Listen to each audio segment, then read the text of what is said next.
आप सभी को नमस्कार। राजीव जी कहते थे, भारत एक प्राचीन देश है, लेकिन एक युवा राष्ट्र है।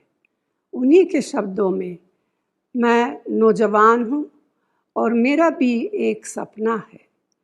मेरा सपना है भारत को मजबूत, स्वतंत्र, आत्मनिर्भर और दुनिया के सभी देशों में से प्रथम स्थान में लाना और मानव जाति की सेवा करना।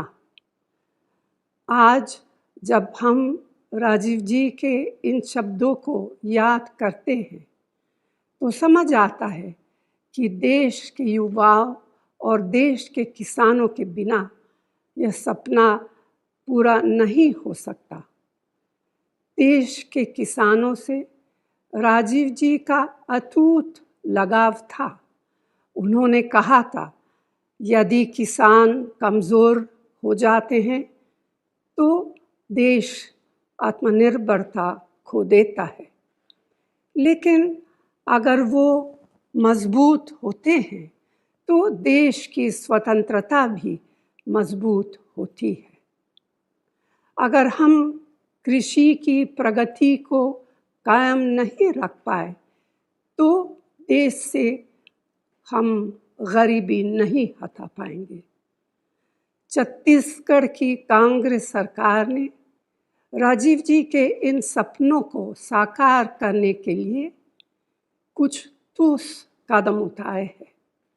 इन कदमों से लाखों किसानों का आर्थिक स्तर निरंतर सुधर रहा है। उनके जीवन में उम्मीद की किरण दिखाई देती है।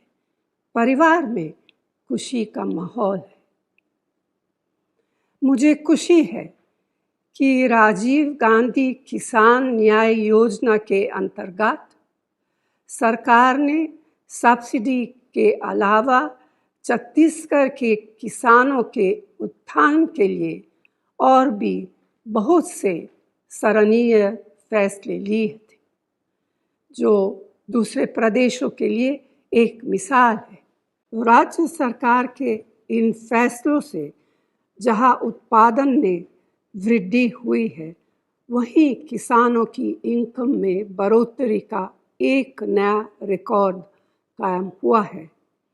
छत्तीसगढ़ की कांग्रेस सरकार ने न केवल भूस्वामियों के लिए बल्कि भूमिहीन कृषि मजदूरों के लिए भी अनेकों सार्थक कदम उठाए हैं। राजीव गांधी ग्रामीण भूमिहीन कृषि मजदूर न्याय योजना का मुख्य उद्देश्य राज्य के ग्रामीण अंचल के भूमिहीन परिवारों, नगर पंचायत क्षेत्रों और सभी अनुसूचित क्षेत्रों के बेहद गरीब पिछड़े लोगों को आर्थिक सहायता प्रदान करना है।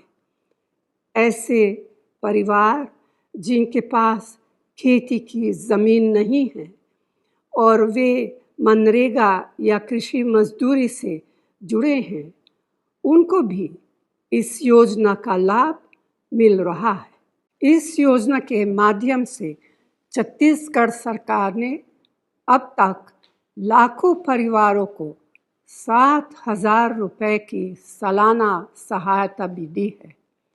मुझे इस बात का संतोष है कि छत्तीसगढ़ में भूपेश बघेल जी के नेतृत्व में कांग्रेस सरकार राजीव जी के सपनों को साकार रूप दिया है।